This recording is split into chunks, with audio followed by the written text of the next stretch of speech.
Start with Y. दोस्तों, अगर life में कभी भी अपना स्टार्ट अप बिजनेस या ब्लॉग आदि लगाने का ख्याल आए तो इस किताब स्टार्ट विथ वाई को जरूर पढ़ें। इसमें आपको ऐसे टिप्स मिलेंगे जिनकी सहायता से आप अपने कंपेटिटर्स को पीछे छोड़ दोगे और अपने गोल्स में काफी सक्सेस हासिल कर पाओगे। इस किताब के सभी 14 चैप्टर्स की समरी इस प्रकार से है। 1. Keep and result in mind. आपको जो भी प्रोडक्ट बनाना है तो उसका एंड रिजल्ट पहले ही दिमाग में रख लें। ऐसे ही अगर ब्लॉग या बिजनेस लगाना चाहते हैं तो पहले ही यह सोच लें कि उससे आप क्या चाहते हैं। जैसे बिजनेस कितना बड़ा होगा, इसकी कितनी ब्रांचेस होंगी, या ब्लॉग पर कितनी पोस्ट्स होंगी और उसके रीडर्स कौन होंगे। जब आप ये सब पहले ही सोच लेंगे तो आपका दिमाग ज्यादा क्लैरिटी से काम कर पाएगा। उसे पता होगा कि आप उससे क्या चाहते हैं। लेकिन अगर आप सिर्फ शुरू कर दे और बोले कि आगे का देखा जाएगा तो इससे दिमाग हमेशा कंफ्यूज्ड रहेगा। उसे कोई दिशा ही नहीं मिलेगी। वह कभी नॉर्थ भागेगा तो कभी साउथ, और इससे वह कहीं भी नहीं पहुंच पाएगा। इसलिए आप एक पेपर पर शुरू से अंत तक सारा प्लान लिख लें। अन्यथा चीजें आपके दिमाग में घूमती रहेंगी और आप उन्हें क्लियरली नहीं देख पाएंगे। 2. Don't use manipulation. कभी भी प्रोडक्ट को बेचने के लिए मैनिपुलेशंस का सहारा न लें। बहुत से बिजनेस ऐसा करते हैं, लेकिन अंत में उन्हें प्रॉफिट नहीं होता, बल्कि वे कस्टमर की गुडविल खो देते हैं। आपने देखा होगा कि बहुत से बिजनेस इन मैनिपुलेशंस का इस्तेमाल करते हैं। प्राइस। बहुत सी कंपनीज प्राइस में डिस्काउंट देती है, इससे उनका प्रॉफिट कम हो जाता है। फियर। बहुत बार एड्स के जरिए आप में फियर डाला जाता है, जैसे ज्वेलरियां होंगी तो लोग आपको पसंद नहीं करेंगे। इस तरह आपको युवा दिखने की क्रीम बेची जाती है, लेकिन सच तो ये है कि कोई भी क्रीम आपको बूढ़ा होने से नहीं रोक सकती। और क्या बूढ़े लोगों की हम रिस्पेक्ट नहीं करते, लेकिन कंपनीज तो मैनिपुलेट करती ही है। प्रमोशंस। जो पैसा प्रोडक्ट की वैल्यू बढ़ाने में लगाना चाहिए उसे कंपनीज एडवर्टाइजमेंट्स के जरिए प्रमोशन में लगा देती है। इससे भी उनका प्रॉफिट कम हो जाता है। लेकिन क्या आपने कभी फरारी या एप्पल की एड देखी है? नहीं ना, क्योंकि ये कंपनीज प्रोडक्ट की क्वालिटी में विश्वास करती है और क्वालिटी के दम पर ही इनके प्रोडक्ट्स बिकते हैं। Peer pressure. आप में पीयर प्रेशर भी डाला जाता है, जैसे पान केसरी की एड से ये बताया जाता है कि असली मर्द ये खाते हैं। एस्पिरेशंस। कई बार आपके एम्बिशंस को भी एक्सप्लॉइट किया जाता है और यह दिखाया जाता है कि ये प्रोडक्ट लेंगे तो आप कामयाब हो जाएंगे। तो दोस्तों, लेखक कहते हैं कि यह सारी मैनिपुलेशन थोड़ी देर ही काम करती है। इनके जरिए अगर आपका प्रोडक्ट कस्टमर खरीद भी ले, लेकिन उसे कोई फायदा न दिखे तो आगे चलकर वह उसका इस्तेमाल छोड़ देगा। इसलिए इन सब की बजाय अपना एफर्ट और पैसा प्रोडक्ट को बेहतरीन बनाने में लगाएं। 3. The golden circle. लेखक कहते हैं कि बड़े बड़े लीडर्स जैसे Steve jobs, Martin Luther king या इलॉन मस्क आदि ने लोगों को मोटिवेट किया था, न कि मैनिपुलेशन का सहारा लिया था। इसके लिए वे सब गोल्डन सर्कल का सहारा लेते थे। गोल्डन सर्कल के 3 मुख्य पार्ट्स हैं, व्हाई, व्हाट और हाउ। आइए इन तीनों को समझते हैं। व्हाई। कोई भी स्टार्टअप, कंपनी या ब्लॉग आदि शुरू करते हुए आप खुद से ये क्वेश्चन पूछें कि आप ये क्यों, व्हाई, शुरू करना चाहते हैं। अगर इसका जवाब सिर्फ पैसा है तो आप बुरी तरह से फेल हो जाएंगे। लेकिन अगर इसका जवाब है कि आप लोगों की हेल्प करना चाहते हैं और साथ ही एक वेल्थी लाइफ जीना चाहते हैं, तभी उस कंपनी को शुरू करने का फायदा है। क्योंकि अंत में आपका प्रोडक्ट लोगों की हेल्प करने वाला होना चाहिए। ऐसे ही आपके ब्लॉग से लोगों को नया ज्ञान मिलना चाहिए या उनके प्रश्नों का उत्तर मिलना चाहिए। व्हाट। इसके बाद ये क्वेश्चन पूछें कि मैं लोगों की हेल्प करने के लिए क्या, व्हाट प्रोडक्ट बनाऊं। आप जो भी प्रोडक्ट बनाना चाहें वे दूसरे से बेहतर हो या अभी मार्केट में किसी ने बनाए ही ना हो। ऐसे ही अगर आप ऐसा ब्लॉग शुरू करते हैं जिसमें अपनी कहानी लिखने लगते हो तो उसे कोई भी नहीं पढ़ेगा, क्योंकि इससे लोगों की कुछ खास हेल्प नहीं होगी। आपको लोगों की हेल्प के लिए लिखना होगा। इसलिए कोई अच्छी सी नीचे ढूंढ कर लोगों को ज्ञान, जानकारी, प्रेरणा आदि देंगे तभी वह सफल होगा। हाउ। इसके बाद आप ये पूछें कि आपके प्रोडक्ट को लोगों तक कैसे, हाउ, ले जाएंगे। क्या आप ऑनलाइन उसे बेचेंगे या डिस्ट्रीब्यूटर्स के जरिए? उसकी कीमत, कॉस्ट आदि का भी निर्धारण करना होगा। For the golden circle in your brain, start with why in Hindi. Golden circle हमारे ब्रेन से भी जुड़ा हुआ है। वाई और हाउ हमारे लिम्बिक सिस्टम से जुड़े हैं। ये हमारे दिमाग का वह हिस्सा है जो हमें क्यूरियस बनाता है, और यही हमें रिवॉर्ड पाने के लिए प्रेरित करता है। यही पार्ट पेन और प्लेजर की अनुभूति भी करवाता है। जबकि व्हाट हमारे नियोकॉर्टेक्स से जुड़ा हुआ है। कॉर्टेक्स हमारे माथे के पास वाला हिस्सा होता है। ये डीप थिंकिंग से जुड़ा है। साथ ही हमारी इंटेलिजेंस और प्रॉब्लम सॉल्विंग भी इसी पार्ट से जुड़ी होती है। इसलिए बिजनेस शुरू करने के लिए हमें अपने ब्रेन के मैक्सिमम पार्ट्स का इस्तेमाल करना चाहिए। इसके लिए आपको हर प्रकार के क्वेश्चंस पूछते रहना होगा। इससे आपका दिमाग हमेशा एक्टिव रहेगा और अच्छे डिसीजंस लेगा। 5 वर्क विद अंडरस्टैंडिंग पीपल। ऐसे लोगों को अपनी टीम में रखें जो आपकी फिलॉसफी को समझे, जो ये जाने कि आप क्या करना चाहते हैं। मैक्सिमम लोगों को लगता है कि कंपनी केवल पैसा कमाने के लिए होती है, लेकिन वास्तव में वे लोगों की सेवा कर रही है। तरह तरह के प्रोडक्ट्स बनाकर वे लोगों का जीना आसान करती है। लेकिन इन बातों को कुछ ही लोग समझ पाते हैं। जैसे अगर आपको नेचर के लिए कोई एनजीओ शुरू करनी हो तो आपको ऐसे लोगों को साथ में लेना चाहिए जिन्हें नेचर से प्यार हो। जिन लोगों को कभी गार्डन के फूलों को देखने तक का टाइम न हो, ऐसे लोग आपकी सोच क्या समझ पाएंगे। इसलिए पहले ही अपनी टीम को अपना विजन समझा दें। ये क्लियर कर दे कि आप कस्टमर्स की सेवा के लिए प्रतिबद्ध हैं, और आपका पहला पर्पस लोगों की लाइफ में पॉजिटिव चेंज लाना है। इससे सब लोग कंपनी को आगे बढ़ाने के लिए मोटिवेट होंगे। इसके बदले अगर यह बोलेंगे कि किसी भी तरह मेरे प्रोडक्ट्स को बेचो, तो वे मैनिपुलेशन पर उतर आएंगे, जिससे आगे चलकर कंपनी डूब भी सकती है।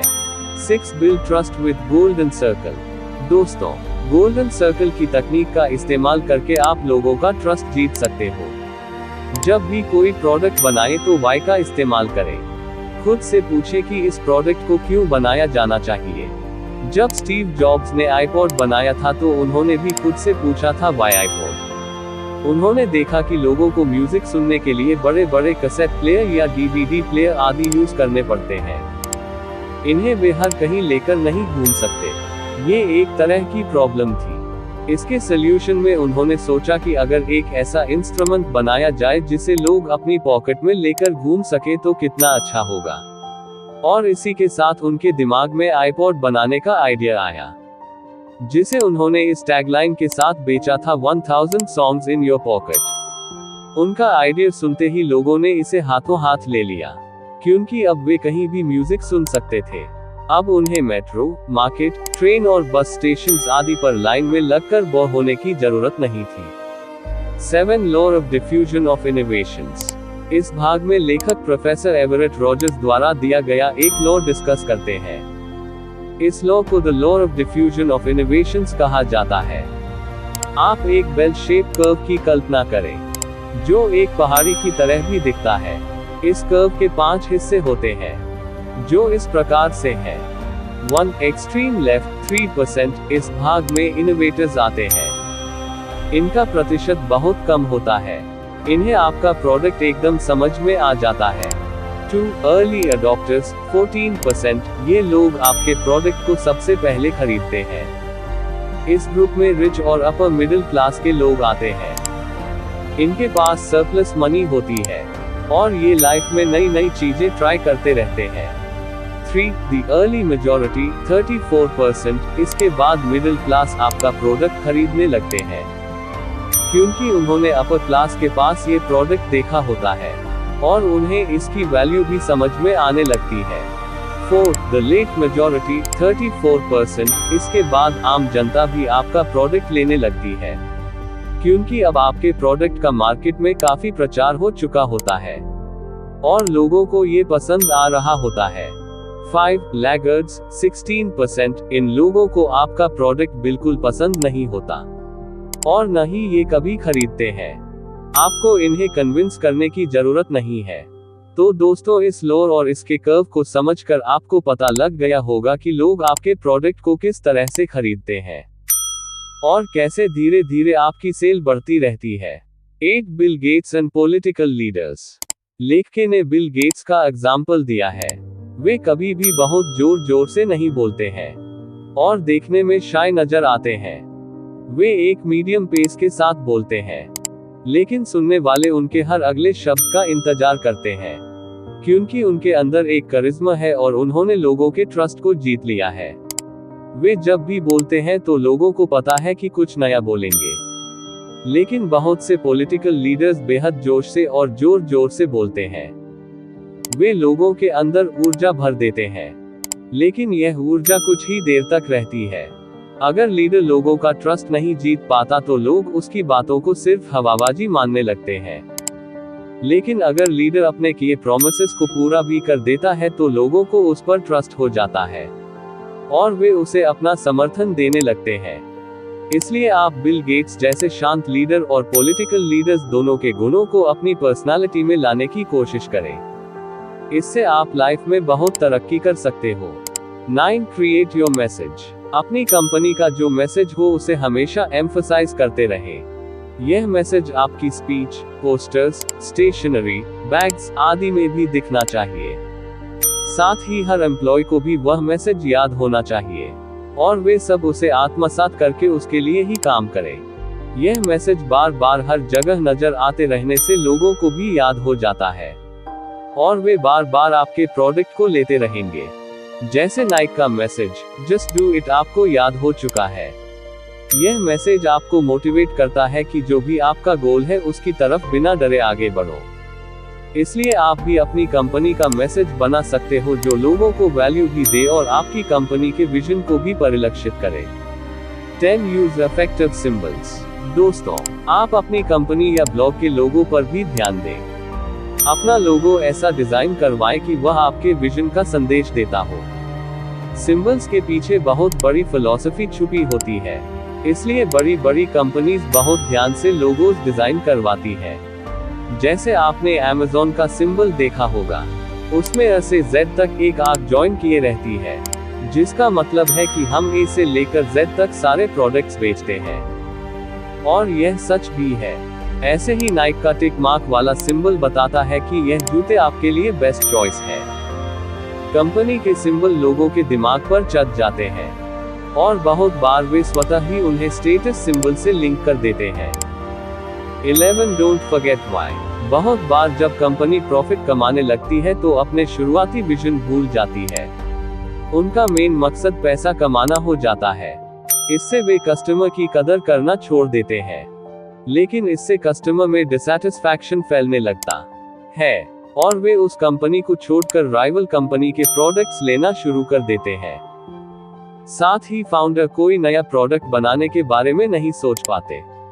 वे उस प्रोडक्ट पर ध्यान देते हैं जो ज्यादा बिकने लगता है, लेकिन एक दिन हर प्रोडक्ट आउटडेटेड हो जाता है और राइवल कंपनी अगर नया प्रोडक्ट ले आए तो लोग उसे लेने को आतुर हो जाते हैं। इसलिए हमेशा वाई पूछते रहें और अपने प्रोडक्ट को अपग्रेड करते रहें। साथ ही नए नए प्रोडक्ट्स भी लाते रहें। इससे लोग आपके प्रोडक्ट से सैचुरेट और बोर नहीं होंगे। अगर आप लगातार प्रोडक्ट में नए फीचर्स लाते रहते हैं तो लोगों में उसका क्रेज बना रहता है। लेकिन ऐसा तभी होगा जब आप खुद को व्हाट, व्हाई, हाउ जैसे क्वेश्चन पूछकर क्वेश्चन करते रहेंगे। 12 हेल्प फ्रॉम इन्फ्लुएंसर्स। आप व्हाई के साथ साथ हाउ पर भी फोकस करते रहें। ये देखते रहें कि आपका प्रोडक्ट कैसा परफॉर्म कर रहा है और आप उसे ज्यादा से ज्यादा लोगों तक कैसे, हाउ, ले जा सकते हैं। अगर आपका प्रोडक्ट बहुत अच्छा होगा तो लोग अपने दोस्तों को भी उसके बारे में बताएंगे और इससे वे भी उस प्रोडक्ट को ले लेंगे। आप शुरू में अपने प्रोडक्ट का रिव्यू भी करवा सकते हैं। इसके लिए अपने प्रोडक्ट से रिलेटेड ब्लॉगर्स को ईमेल लिखें और उन्हें फ्री में अपना प्रोडक्ट दें। अगर प्रोडक्ट सच में अच्छा होगा तो वे जरूर उसका पॉजिटिव रिव्यू देंगे। ब्लॉगर्स एक तरह के इन्फ्लुएंसर होते हैं। उनके ब्लॉग्स को लाखों लोग पढ़ते हैं। जब वे आपके प्रोडक्ट को रिव्यू करेंगे और उसे अच्छी रेटिंग देंगे तो उनके ब्लॉग रीडर्स को आपके प्रोडक्ट पर ट्रस्ट हो जाएगा और वे आपके प्रोडक्ट खरीदने लगेंगे। 13 बैलेंस्ड मार्केट रिसर्च। लेखक कहते हैं कि प्रोडक्ट सेल करने के लिए मार्केट रिसर्च करनी पड़ती है। इससे हमें पता चलता है कि मार्केट में क्या चीज बिक रही है। लेकिन इस अप्रोच का एक नुकसान ये है कि हम कुछ नया सोच ही नहीं पाते। जैसे मार्केट रिसर्च करके हो सकता है आप भी साबुन, टूथपेस्ट, बिस्कुट आदि बनाने लगें। लेकिन इससे आपको इतना फायदा नहीं होगा, क्योंकि पहले ही बड़ी बड़ी कंपनी इन्हें बना रही होती है। वे आपको टिकने नहीं देंगे। अगर आप अपना प्रोडक्ट ले भी आओगे तो वे अपने प्राइस कम कर देंगे। इससे लोग उनका प्रोडक्ट खरीदेंगे न कि आपका। इसलिए आप अपने अंदर देखें और अपने वाई पर काम करें। ये पूछें कि मुझे कोई पर्टिकुलर प्रोडक्ट क्यों बनाना चाहिए। इससे आपको एक ऐसा यूनिक प्रोडक्ट बनाने का आइडिया आएगा जो अभी तक मार्केट में है ही नहीं, उसका जीरो कंपटीशन है। इस तरह का प्रोडक्ट आप मार्केट में अपनी मोनोपोली क्रिएट कर लेंगे और लोग हाथों हाथ आपका प्रोडक्ट खरीदने लगेंगे। 14 compete with yourself। बहुत बार हम अपने कंपेटिटर्स से compete करते रहते हैं। हम अपनी कंपनी में भी वैसे ही फीचर्स लाना चाहते हैं जैसे हमारे कंपेटिटर्स ला रहे हैं, लेकिन इससे आपकी अपनी पहचान खत्म हो जाती है। इसके बजाय आप खुद से ही compete करें। अपने प्रोडक्ट में नए फीचर्स लाएं, पुराने फीचर्स को अपग्रेड करें। जो भी करना है वह आपकी क्रिएटिविटी से आना चाहिए, न कि दूसरों को कॉपी करके। ऐसा ही सभी बड़ी कंपनीज करती है। आपने देखा होगा कि बिल गेट्स की माइक्रोसॉफ्ट और स्टीव जॉब्स की एप्पल के प्रोडक्ट्स कितने अलग होते हैं। वे एक दूसरे को कॉपी नहीं करते, दोनों के अपने यूनिक फीचर्स होते हैं, तभी उनकी अलग पहचान बनती है और वे भीड़ से अलग दिखते हैं। आपका बहुमूल्य समय देने के लिए धन्यवाद। अगर आपको ये वीडियो अच्छा लगा हो तो हमारे इस YouTube चैनल रिच वाणी को सब्सक्राइब करिए, वीडियो को लाइक करिए और अपने परिवार मित्रों के साथ जरूर शेयर करिए। भविष्य में आप और किस टॉपिक पर वीडियो देखना सुनना चाहते हैं उसके लिए कमेंट करिए। मिलते हैं नेक्स्ट वीडियो में।